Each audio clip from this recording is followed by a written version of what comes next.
Agakiriro Gashya k'akarere ka Musanze gaherereye mu murenge wa Cyuve ku muhanda Musanze Cyanika, gakorerwamo n'abari basanzwe bakorera mu gakiriro kari gashaje kari kubatse mu nkengero za gare ya Musanze, hakiyongeraho n'abandi bakoreraga imyuga itandukanye y'ubukorikori mu mirenge ya Muhoza, Cyuve, Gacaca na Musanze. Bishimira ko basigaye bakorera ahisanzuye kandi hajyanye n'igihe. Hameze neza rwose, ntago tunyagirwa, ubundi twakoraga tunyagirwa n'imvura igaturuka mu muhanda ikadusangamo.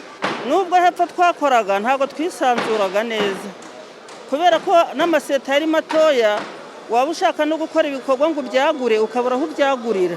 Ariko ubu ngubu dufite aho tubyagurira kandi heza hafite isuku, n'ibyo tumaze gukora byose biba bifite isuku, ntibinyagirwa, nta vumbi, ntaki. Aho nakoreraga mu gashangiro hari imbaho twakeneraga ntiduhite tuzibona bugufi bwacu, ibikoresho biratwegereye, nta kibazo, icyo ushaka cyose urakibona. Rero ariko cyane cyane nge nari mfite n'inzozi zo gukorera mu Gakiriro, kubera iyo mukorera hamwe muri benshi bituma umenya imikorere y'abandi, ukamenya ibigezweho.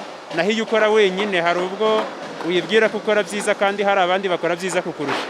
Agakiriro k'akarere ka Musanze kuzuye gatwaye miliyari 1 na miliyoni 100 z'amafaranga y'u Rwanda, yabonetse ku nkunga y'ikigo cy'Ububiligi gishinzwe iterambere mpuzamahanga INABEL binyuze mu kigo cy'u Rwanda gishinzwe guteza imbere ibikorwa by'iterambere mu nzego z'ibanze RODA. Ambasaderi w'Ububiligi mu Rwanda Benoit Lerant avuga ko igihugu cye kizakomeza gufatanya n'u Rwanda mu mishinga yo guteza imbere imijyi yunganira Kigali. Ububiligi bwiyemeje gufatanya na guverinoma y'u Rwanda mu guteza imbere by'umwihariko imijyi ya Musanze, Rubavu na Rwamagana.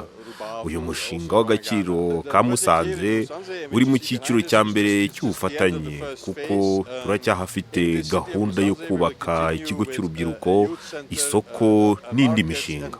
Twavuga ko rero tukiri mu ntangiriro, hari imishinga myinshi izakurikiraho. Guverineri w'Intara y'Amajyaruguru Nyirarugero Dansira yasabye abakorera mu Gakiriro ka Musanze ko kabyaza umusaruro bakiteza imbere. Icyo dusaba koperative gukora muri ako Gakiriro nuko bakagira akabo, bakagafata neza, bakagasigasira, bakakarinda, ibikoresho birimo bakabirinda kandi bakabibyaza umusaruro, bagateza imbere imiryango yabo muri rusange. Agakiriro Gashya k'akarere ka Musanze karimo ibice bitandukanye, harimo icyahariwe ububaji, ubusudizi, ubucuzi ndetse no gushyira imbaho. Kugeza ubu hari gukorerwamo n'abagera kuri 500.